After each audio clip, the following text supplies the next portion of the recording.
let's talk about some news. Let's talk about The Last of Us came in. It's a topic that we talk about often on this show.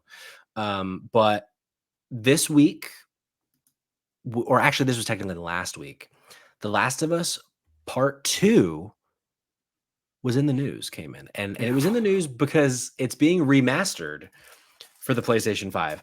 I'm pulling from, I actually forgot to write it down. I think this is The Verge that I'm pulling from. I forget. Apologies to whoever wrote this. But they write, Naughty Dog officially announced The Last of Us Part 2 remastered for PS5 on Friday evening, following a bunch of leaks about the game earlier in the day. The game will be released on January 19th, 2024, just like the leaks said. The biggest new addition seems to be a, quote, roguelike survival mode called No Return that's, quote, designed to let players prove their mettle in randomized encounters and experience The Last of Us Part 2's combat in a fresh experience. Naughty Dog's Jonathan Dornbush said in the announcement blog post. You'll be able to play as some new characters and work through, quote, various stealth and combat encounters that will pit you against a range of enemies with unique twists that can add new, unexpected factors to any given encounter, end quote. As for technical improvements, Dornbush says the game offers native 4K output in fidelity mode, 1440p upscaled to 4K when in performance mode, and if you're using a TV that supports VRR, there's an option to unlock frame rate. You can also expect improved loading times and DualSense features like haptic feedback and adaptive triggers. In addition to the new roguelike mode, there's also a new guitar free play mode with unlockable instruments, the ability to experience some incomplete levels that were cut from the original game in what they're calling the lost levels, which includes a developer commentary for those cut levels and main campaign cutscenes, and a speedrun mode. If you already own the game on PS4, you can upgrade to the digital version of Remastered for $10. And you can bring your saves from the original to Remastered. And then the rest, blah, blah, blah, details leaked. We already know that. We covered it. Mm-hmm. So the short of it is The Last of Us Part 2, a game released 3 years ago, is now being remastered and put on the PlayStation 5 with a few bells and whistles. Mm-hmm. Came in. What are your initial thoughts? Yeah, so someone who actually never platinumed The Last of Us Part 2, this actually excites me to be able to be like, oh, I have like a very good reason now to go back, play it again, and get that that elusive platinum. And as we say here, science. So if you know, you know. If you don't, you don't.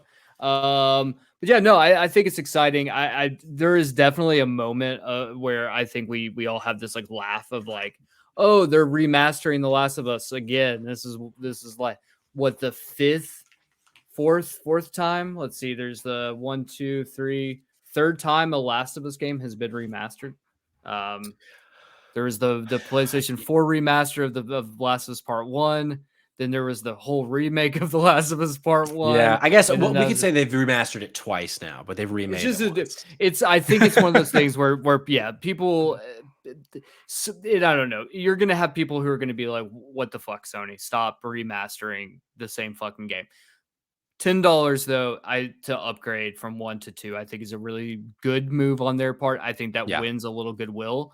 If they were to come out and be like, no, you have to pay for this again, I think there would be an absolute fucking uproar. So I think Sony might be learning a bit of a lesson here. At least I hope so. Yeah, when I saw this story was happening, they tweeted on Friday like, hey, we're announcing The Last of Us Remastered in like 13 minutes. We're like, okay, that's a weird way to do this. And I was afraid that they were going to be like, and it's $70. Yeah. Honestly, the $10 price tag lets me have so much grace for this remaster, not collection, this remaster re-release. Because, you know, I'm someone, we all know I love this game. And you know, I've said it enough on the show. If you didn't know I love this game, I don't think you've ever heard one of our shows before. And I was like, I don't think I could justify spending $70 on this game from 3 years ago, that when you look at side-by-side screenshots, you can't really tell the difference, because the PS4, I mean, it was a really good piece of hardware. And like, we're not at a place yet with the PS5 where like, if something was completely, you know, unlocking the power of the PS4 at the end of its life cycle, looks a lot like a PS5 game, you know, 1-to-1. 100%. Yeah. And so, but all of that to say, this roguelike mode, I think sounds awesome. Like I love the gameplay in 2, and I can't wait to potentially just lose hours in this mode, playing as Lev, playing Yeah. as Abby, playing as Dina, like all these other characters from the game is really cool. But what I'm most excited about, it's not the guitar free play mode, Are you because I'm sure not going about to touch that? that. Because I feel like this is the closest we'll get to Rock Band Part 2. Part 2. Yeah, this is the only way we could ever get Troy Baker in a rock band. But these lost levels, like I can't wait to see what that is. Like Yeah, this they've is been very very clear, interesting. like they're not complete levels, but it seems like it's going to be kind of like a walking around a museum type thing Mhm. of, and with the commentary and also, yeah, lost cutscenes. Like they've been clear, like it's not completed, like it's going to look incomplete, but I am a sucker for this kind of stuff. And then also there being a developer commentary for 2, which I don't think there was already, but maybe there was, and I'm misremembering. Really excited for all that. Like I Yeah, love any of that kind of behind the scenes stuff. Because we're getting a lot of it these days with the HBO show. Like people want more Last of Us content in that way, in terms of like making of. So I think overall this is and the fact that it's coming out in just a couple months, like I think this is a win. I think it's, if you never played the game, now you got an easy excuse to, especially leading into season 2 coming out probably in 2 years. probably. But Yeah. yeah, so overall, I'm happy. I'm not disappointed where I thought I was going to be. Yeah. And then a little, tag team story to this came in. Mhm. It seems HBO's The Last of Us maybe has found their Abby. This I am pulling from Paul Tassi at Forbes. Now that both the writers and actors strikes are over, everything can get back to production, and that includes The Last of Us Season 2, which will start up in January 2024 before a release much further down the road. The central question around Season 2 has always been who will play Abby, the season's co-lead, given the events of the second game opposite Bella Ramsey. Now, a new report from Jeff Snyder, routine industry insider, says an actress is, quote, poised to win the role of Abby. That would be a Caitlin Dever, or maybe Dever, I don't know exactly how you say it, a development I would find sort of wild, given that, this is Paul Tassi, that of all available actresses, she seemed like the most dead ringer for game Ellie, and she even did a table read for the role. Snyder says she attracted fresh attention after her recent alien horror film, No One Will Save You.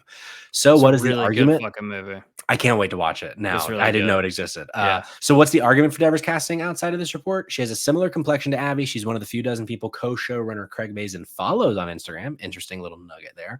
She'd already be Mhm. familiar to those working on the show if she's already read or an audition for Ellie.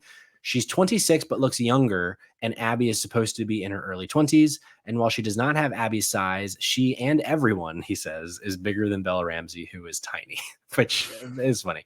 Yeah, But that's the one thing that throws like she's got 2 years to become like Miss Universe. well, not really. If they start filming in January 2024, Never mind. She yeah, just she's got has 2 months. 2 months to get fucking jacked, bro. And maybe maybe she already is. Jordan in the chat, she crushed it in Booksmart. Opposite vibe of Tilo, of course, but still agree. She's great in Booksmart. If you haven't seen it, it's like a coming of age comedy. Was Booksmart the Olivia Wilde or was that 8th grade? Both, I think, but Booksmart is definitely Olivia Wilde. Her and Beanie Feldstein. It's like a high school What comedy. a Really name. good. What a name, Yeah. Beanie. And yeah, I think she's a great actress. I am interested to see like what they do physicality wise, Mhm. because I do feel like a really kind of paramount like feature of Abby's character is that She's big. she bulks the fuck up for Yeah. reasons that you will learn if you haven't played the game in season 2. And so it'd be weird for that not to be the case. Yeah. But ultimately I'm not upset about this. I think she's a great actress. So I'm excited to see if this is true. I'm excited to see what she does with Abby. Any thoughts from you, Caitlin, on this? No, yeah, I just I'm curious to see what the physique looks like. Yeah. That's going to be the big thing for me.